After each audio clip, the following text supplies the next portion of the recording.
Y gracias por sintonizar esta edición de El Amor que Vale. Mi nombre es Irving Ravelo. Los viejitos mueren, lo mismo que los bebecitos, adolescentes y jóvenes mueren, ricos y pobres, cultos e incultos, famosos o desconocidos. En la raza, pues negros y blancos, o del color que sean, mueren por miles en todas partes del mundo. El tema del mensaje que escuchará a continuación es ¿cómo sonreír ante la muerte? Vamos a dar paso ahora al doctor Adrián Rogers en la voz del pastor Lenín de Llanón. Por favor, abra la palabra de Dios en el Salmo 23 y veamos el verso 24. Creo que este versículo es el más citado del Salmo 23. Aunque ande en valle de sombras de muerte, no temeré mal alguno, porque tú estarás conmigo. Tu vara y tu cayado me infundirán aliento. Una viejecita había caminado con Jesús por muchos años. Era una santa en el verdadero sentido de la palabra, pero su cuerpo se fue debilitando poco a poco, y esa preciosa vida se estaba desvaneciendo, y terminó postrada en su propio lecho. Sus seres amados estaban a su alrededor, estrujándose las manos y llorando desconsoladamente. Ella los miró con mucha ternura y casi en un suspiro les dijo: lloren, sí deben hacerlo, pero no lloren por mí, porque yo estoy feliz de morir. Hoy quiero hablar de cómo sonreír frente a la muerte. Reconozco que hablar de la muerte no es un asunto muy popular. La gente prefiere hablar de cualquier otra cosa, menos de la muerte. Por todos los medios posibles tratamos de eludir el tema. ¿Sabía que el hombre es la única criatura que sabe que va a morir y trata desesperadamente de olvidarlo? Esa es la razón por los exagerados maquillajes. Si un hombre llega a cierta edad y tiene los suficientes recursos económicos, se compra un carro deportivo. Tratamos de hacer lo que sea para minimizar el hecho de que vamos rumbo a la tumba. Y aún las tumbas son construidas para que sean verdaderos memoriales, impresionantes monumentos o exagerados jardines. ¿Por qué? Porque no nos gusta la idea de la muerte. Pero escúcheme, la muerte es un hecho real y es algo a lo cual no debemos tener temor. Es algo que debemos anticipar. Estoy seguro que David tuvo eso en mente cuando escribió esas palabras en el Salmo 23, verso 4. Habló del valle de sombra de muerte. Y ese valle existe en Palestina. Comienza entre Jerusalén y Belén, más o menos a 680 metros sobre el nivel del mar. Hay un pequeño riachuelo que brota de un lado de la montaña.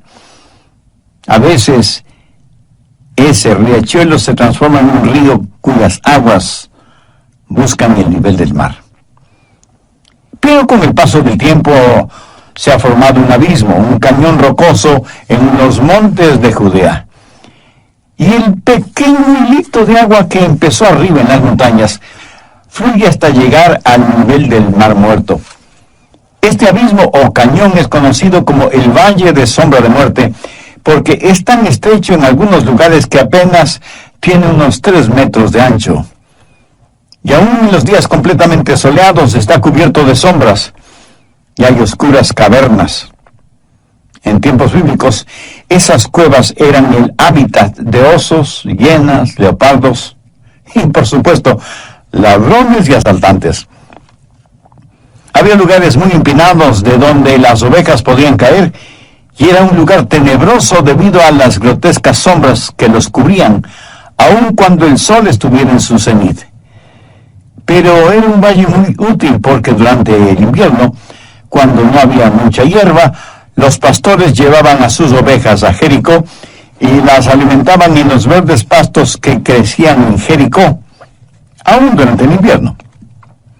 Cuando la primavera llegaba y las colinas de Judea reverdecían y se engalanaban con multicolores flores, los pastores guiaban a sus ovejas por ese valle hacia los montes que estaban cubiertos con abundante y verde hierba.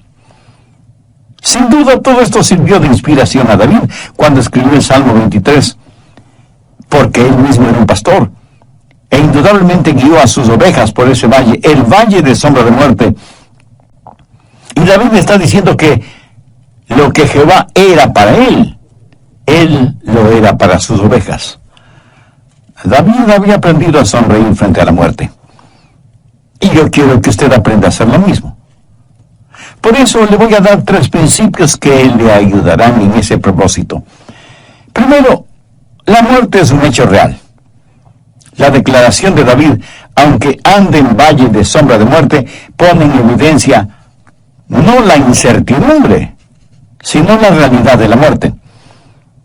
Y aunque muchas veces nosotros tratamos de cambiar de tema, la Biblia dice en Hebreos 9:27, está establecido para que los hombres mueran una sola vez. Y después de esto, el juicio. Mi amigo, aquí se está hablando de una cita inevitable. Y en Romanos 5:12 leemos, por tanto, como el pecado entró en el mundo por un hombre, y por el pecado la muerte, así la muerte pasó a todos los hombres por cuanto todos pecaron. La única excepción para que usted no muera físicamente es si Jesús regresa primero. Pero si no es así, ciertamente usted, yo, todos nosotros moriremos. Por lo tanto, nos guste o no, la muerte es una inevitable realidad. Pero no solo es una inevitable realidad, sino que es una realidad incierta. Usted no sabe cuándo va a morir. Yo no sé cuándo voy a morir. David no sabía lo que iba a suceder de un momento a otro. Vivimos nuestra vida no solo un día a la vez, sino un paso a la vez. Y para ser más precisos, vivimos un segundo a la vez. Y aunque haya divinos y clarividentes y estafadores en este campo, nadie, lo repito, absolutamente nadie sabe cuándo va a morir, a menos que sea un criminal sentenciado a la pena capital, y aún eso puede cambiar. Los viejitos mueren, lo mismo que los bebecitos. Adolescentes y jóvenes mueren, ricos y pobres, cultos o incultos, famosos o desconocidos, negros o blancos, o del color que sean, mueren por miles en todas partes del mundo. La Biblia dice en Santiago 4, los versos 3 y 14, vamos ahora, los que decís, hoy y mañana iremos a tal ciudad y estaremos allí un año, y traficaremos y ganaremos, cuando no sabéis lo que será mañana, porque ¿qué es vuestra vida? Ciertamente es neblina que se aparece por un poco de tiempo y luego se desvanece.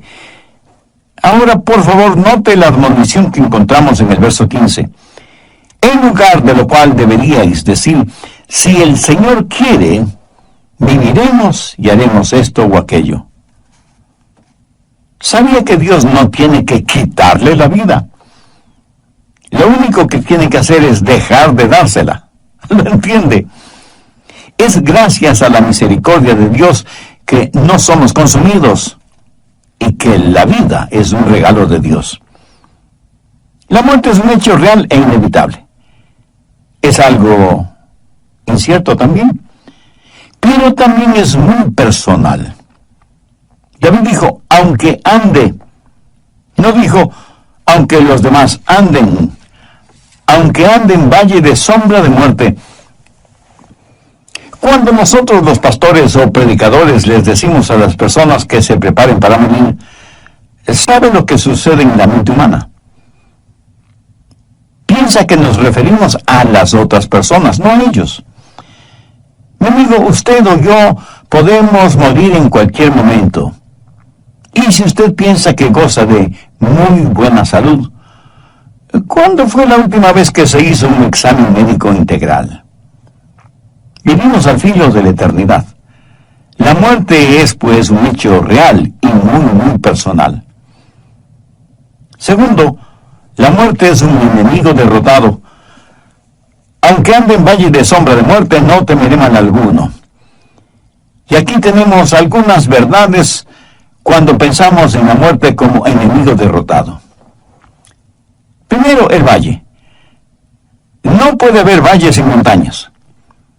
Es una imposibilidad geográfica.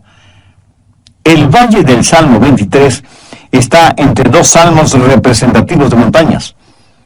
El Salmo 22 tiene que ver con la crucifixión, el Monte Calvario. Y el Salmo 24 tiene que ver con la coronación del Mesías en su segunda venida, o sea, el Monte de Sión. En una montaña, la crucifixión, y en la otra montaña, la coronación. Nosotros estamos viviendo en el valle entre esas dos montañas. Recuerde que el Señor Jesucristo en el Nuevo Testamento está descrito 3 veces como el pastor. Como el buen pastor en Juan 10:11. El buen pastor que dio su vida por sus ovejas en el Monte Calvario. Luego en 1 de Pedro 5:4, Jesús es llamado el príncipe de los pastores, quien nos dará la corona incorruptible de gloria. El buen pastor que murió por nosotros, sus ovejas, el príncipe de los pastores que vendrá otra vez. Y en Hebreos 13, los versos 20 y 21, Jesús es llamado el gran pastor de las ovejas, que quiere decir el pastor que vive para mí. El Dios de paz que resucitó de entre los muertos al Señor Jesucristo, nuestro gran pastor, que conquistó el valle de sombra de muerte. El buen pastor que murió por nosotros, el príncipe de los pastores que vendrá por segunda vez, el gran pastor que vive por nosotros porque venció la muerte, es quien caminó por el valle de sombra de muerte, entre los montes de la crucifixión y de la coronación. Segundo, no puede haber sombras si no hay luz.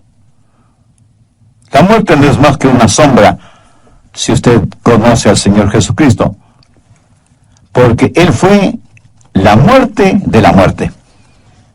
Él le quitó el aguijón a la muerte.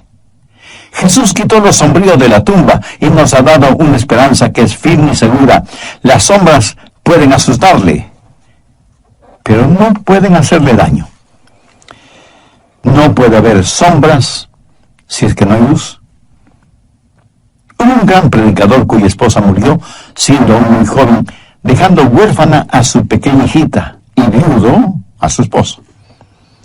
La pequeña niña no entendía lo intrincado de la vida y menos de la muerte. No entendía que Jesús murió por nuestros pecados y todas esas cosas. Días después del entierro de su joven esposa, el pastor y su hijita fueron de compras. La niña se quedó en el carro mirando el lugar en donde su padre había ido para comprar algo. De pronto, sobre la pared, vio la sombra de un camión. La sombra era mucho más grande que el camión, debido a que el sol ya estaba en el oeste. El padre de la niña salió del almacén, vio también la enorme sombra del camión y vio la mirada inquisidora de su hijita y decidió darle una lección objetiva. Le dijo: hija, si pudieras escoger, ¿qué preferirías? ¿Que la sombra del camión esté sobre ti o que el camión te atropelle? Y la niña le contestó: oh papá, eso es fácil. Prefiero que la sombra del camión caiga sobre mí a que el camión me caiga encima. Entonces su padre, abrazándole con mucho amor, le dijo: hijita, estás en lo cierto. Ahora escúchame. Solo la sombra de la muerte cayó sobre tu mamá. El camión, o sea, la muerte, cayó sobre Jesús hace más de 20 siglos. Tremenda lección, ¿no le parece? Jesús le quitó el aguijón a la muerte y victorioso le quitó la tristeza a la tumba. Y no puede haber sombra a menos que haya luz. Permítame compartir con usted algunos versículos muy significativos. Isaías 9:2.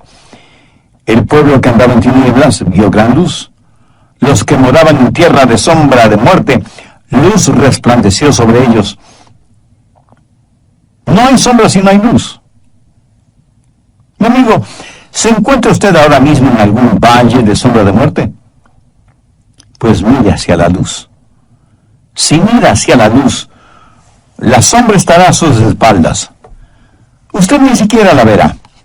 Mire hacia la luz. No hay valle a menos que existan montañas, y no hay sombra a menos que exista luz. Tercero, no hay mal sin la existencia del bien. Aunque ande en valle de sombra de muerte, no temeré mal alguno, porque tú estarás conmigo. Aquí David está comparando la maldad frente al gran pastor de las ovejas, pero ¿qué es lo que David quiere decir con la frase, tú estarás conmigo? Recuerde cómo comienza el Salmo 23, Jehová es mi pastor. Y como ya lo he dicho anteriormente, Jehová es Yahweh. Palabra realmente impronunciable porque está compuesta de 4 consonantes. Yahweh era el más sagrado nombre de Dios que los judíos conocían. ¿Cuán sagrado, cuán reverente es el nombre de Dios para usted? Es más, tiene una relación personal con Dios por medio del Señor Jesucristo. ¿Qué importancia tiene en su vida la Biblia como la inspirada palabra de Dios? Si usted muriera hoy, ¿le sonreiría la muerte? Si usted se siente desconcertado con esas preguntas, entonces es evidente que usted todavía no es salvo, y aunque esté vivo, espiritualmente está muerto en sus pecados. Por eso le invito a que ahora mismo haga la más trascendente decisión de su vida, porque de esta decisión depende su futuro eterno. Le invito a repetir conmigo la siguiente sencilla oración. Mi oración es para que le sirva de guía. Usted use sus propias palabras, pero dígalas con fe, con sinceridad, depositando toda su confianza en Dios, teniendo la absoluta certeza de que Él le escuchará, porque, como bien lo dijera David, al corazón contrito y humillado, no despreciarás tú, oh Dios. Así que, ore conmigo de la siguiente manera. Querido Dios, confieso que sí tengo temor de morir, sin que mis pecados hayan sido perdonados. Por eso vengo a ti en busca de ayuda, de gracia, de misericordia, que nadie ni nadie me la pueden dar, sino únicamente tú. Amado Señor Jesús, sé que tú entregaste tu propia vida en la cruz del Calvario, no para tu beneficio propio, sino para pagar la culpa de mis pecados, para perdonarme. Parte de este mensaje, dije que primero la muerte es un hecho real. La declaración de David, aunque ande en valle de sombras de muerte, pone en evidencia no la incertidumbre, sino la realidad de la muerte. Y aunque muchas veces nosotros tratamos de cambiar de tema, la Biblia dice en Hebreos 9:27, está establecido para que los hombres mueran una sola vez. Y después de esto el juicio. Mi amigo, aquí se habla de una cita inevitable. Y en Romanos 5:12 leemos, por tanto, como el pecado entró en el mundo por un hombre y por el pecado la muerte, así la muerte pasó a todos los hombres por cuanto todos pecaron. La única excepción para que usted no muera físicamente es si Jesús regresa primero. Pero si no es así, ciertamente usted, yo, todos nosotros moriremos. Por lo tanto, nos guste o no, la muerte es una inevitable realidad. Segundo, no puede haber sombras si no hay luz. La muerte no es más que una sombra, si usted conoce al Señor Jesucristo, porque Él fue la muerte de la muerte. Él le quitó el aguijón a la muerte. Jesús quitó lo sombrío de la tumba y nos ha dado una esperanza que es firme y segura. Las sombras solo pueden asustarle, pero no pueden hacerle daño. Tercero, no hay mal sin la existencia del bien. Aunque ande en valle de sombra de muerte, no temeré mal alguno, porque tú estarás conmigo. Aquí David está comparando la maldad frente al gran pastor de las ovejas. Pero ¿qué es lo que David quiere decir con la frase, tú estarás conmigo? Recuerde cómo comienza el Salmo 23, Jehová es mi pastor. Y como ya lo he dicho anteriormente, Jehová es Yahweh, palabra realmente impronunciable porque está compuesta de 4 consonantes. Yahweh era el más sagrado nombre de Dios que los judíos conocían. Cuando no queremos hacer algo, aunque Dios mismo sea el que nos ordene hacerlo, buscamos cualquier excusa para eludir la responsabilidad que Dios nos está asignando. Las páginas de la Biblia en el Antiguo y Nuevo Testamentos están abarrotadas de ejemplos. Adán, Eva, Moisés, Jonás, Pablo, Santiago, etcétera, etcétera. Parece que los seres humanos somos naturalmente profesionales en esto de presentar excusas o disculpas para no hacer lo que Dios nos ha mandado hacer.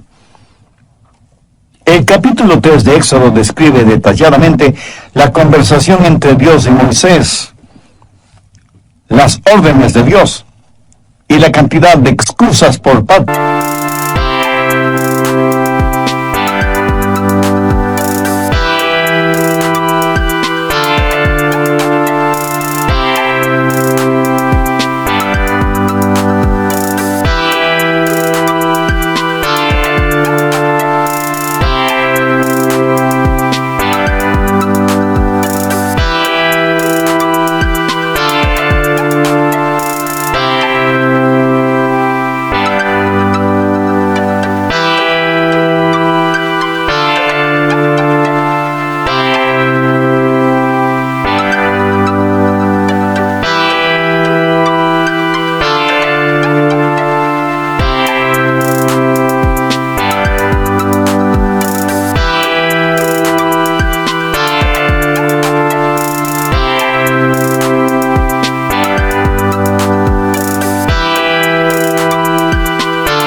De Moisés para evadir la orden que Dios le había dado.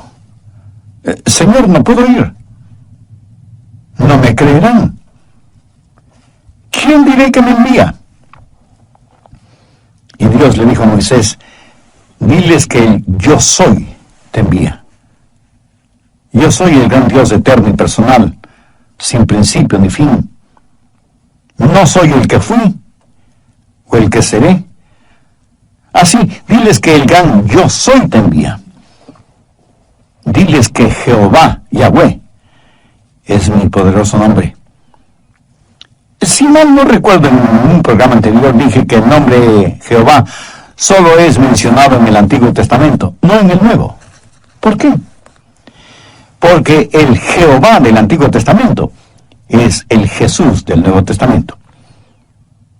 Su nombre era tan sagrado que los escribanos judíos, cuando tenían que copiar ese nombre, de acuerdo a la tradición, se lavaban las manos 7 veces y luego copiaban el nombre de Dios con una pluma nuevecita que una vez escrito ese divino nombre era echada al fuego o a la basura. Jehová Yahweh, el gran yo soy. ¿Sabe que el nombre Jesús significa Jehová salva?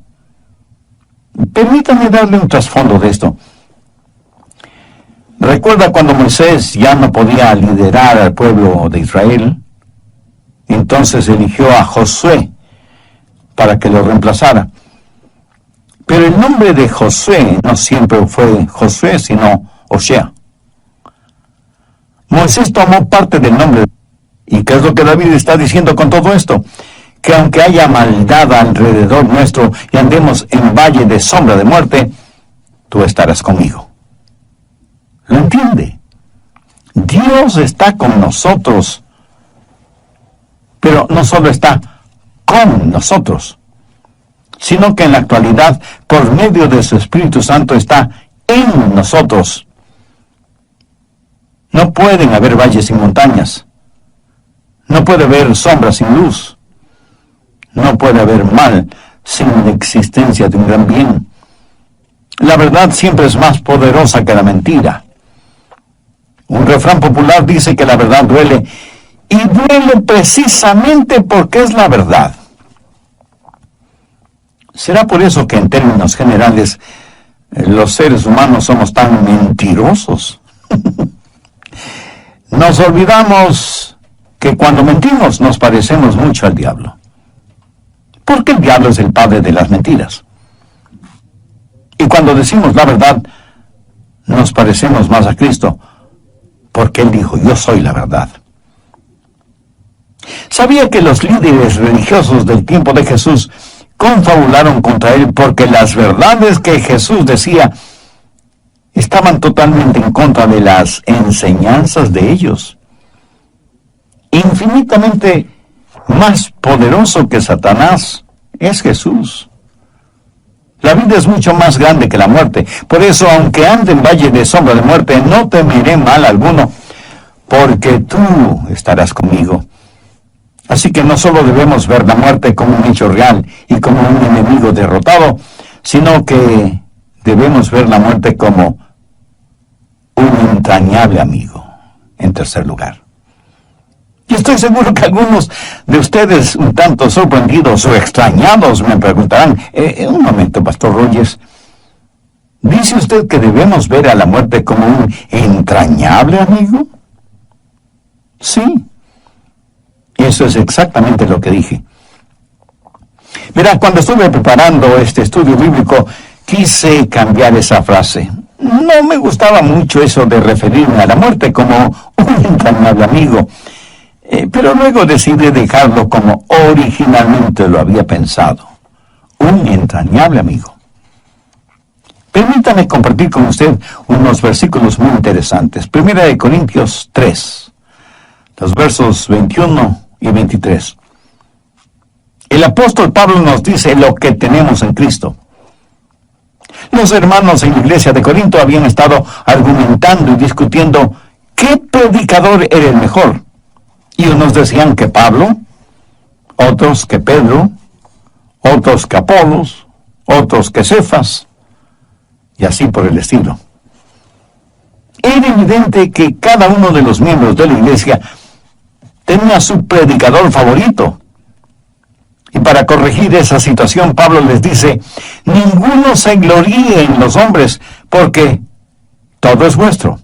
Sea Pablo, sea Apolo, sea Cefas, sea el mundo, sea la vida, sea la muerte, sea lo presente, sea lo porvenir, todo es vuestro, y vosotros de Cristo y Cristo de Dios.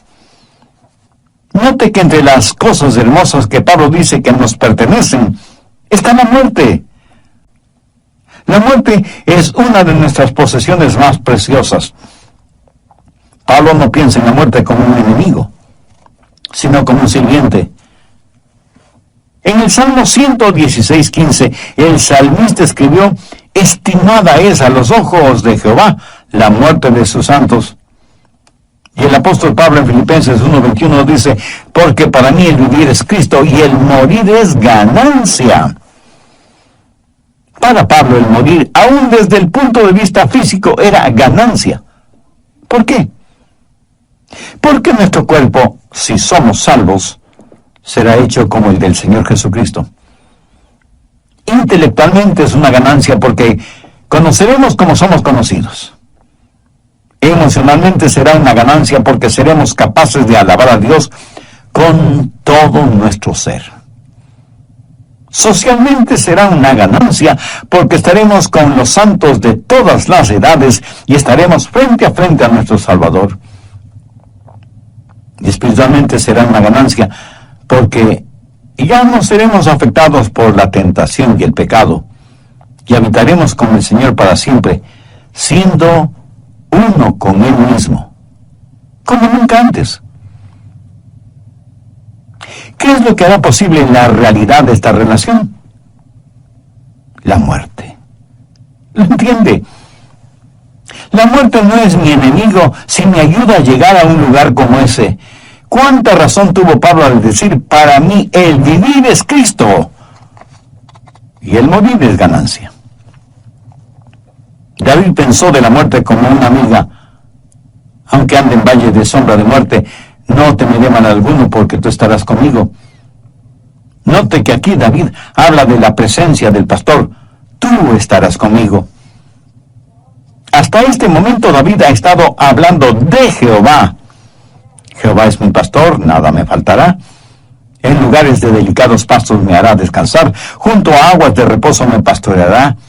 Confortará mi alma, me guiará por sendas de justicia por amor de su nombre. Tu vara y tu cayado me infundirán aliento. Pero cuando él está en el valle, ya no habla de Dios, sino que ahora habla con Dios. Habla de la presencia de Dios, de estar frente a Dios, porque Dios está con él, aún en el valle de sombra de muerte. La presencia del pastor. Pensemos en eso. Ya no tenemos que cruzar nuestro Jordán solos. Yo no estaré solo cuando muera, porque Jehová estará conmigo. Pero no solo tener la presencia del pastor, sino también su poder. Tu vara y tu cayado me infundirán aliento. No se olvide que el cayado le servía al pastor para proteger a las ovejas, para guiar a las ovejas, para levantar a las ovejas. Mi amigo, cuando usted vaya a morir, si es un creyente en el Señor Jesucristo, le prometo que Él estará con usted fortaleciéndole. Sentirá la real presencia de Dios, quien dirá: estimada es a los ojos de Jehová la muerte de sus santos. Su vara estará ahí para protegerle de todos los ataques del maligno, y con su cayado él lo atraerá junto a él, para ambos cruzar el valle de sombra de muerte. Cuando sus pies toquen las heladas aguas del río de la muerte, usted cruzará ese río con alabanzas, no solo en su corazón, sino también en su boca. La presencia y el poder del pastor, el plan y el propósito del pastor le ayudarán a cruzar el valle de sombra de muerte. Pudiera ser que usted ahora mismo esté enfrentando algún problema o dificultad. Recuerde que problemas y dificultades en la vida del creyente solo duran un tiempo y tienen un propósito definido.